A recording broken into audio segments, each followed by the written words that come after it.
નમસ્કાર દર્શક મિત્રો, આપ જોઈ રહ્યા છો મુંબઈ તરંગ ન્યૂઝ. હું છું એન્કર અર્પિતા પટેલ. હવે જોઈએ અગત્યના સમાચાર. અમરેલી સિટી પોલીસ સ્ટેશન ખાતે શાંતિ સમિતિની બેઠક મળી, જેમાં હિન્દુ મુસ્લિમ અગ્રણીઓ હાજર રહ્યા હતા. તારીખ 12 જાન્યુઆરીના રોજ અયોધ્યા ખાતે રામ મંદિરની પ્રાણ પ્રતિષ્ઠા થવાની હોય ત્યારે અમરેલી શહેરમાં પણ જ્યારે જુદા જુદા કાર્યક્રમો થવાના હોય ત્યારે ડીવાયએસપી ભંડારી અને સિટી પીઆઈ વાઘેલા દ્વારા શાંતિ સમિતિની બેઠક અમરેલી પોલીસ સ્ટેશન ખાતે યોજવામાં આવી હતી, જેમાં હિન્દુ સમાજના અગ્રણીઓ, મુસ્લિમ સમાજના તમામ અગ્રણીઓ હાજર રહ્યા હતા.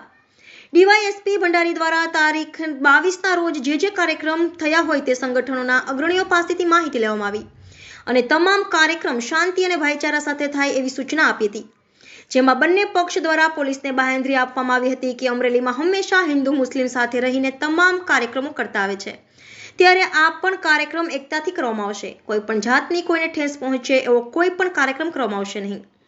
રિપોર્ટર ભાવેશ વાઘેલા, મુંબઈ તરંગ ન્યૂઝ, અમરેલી.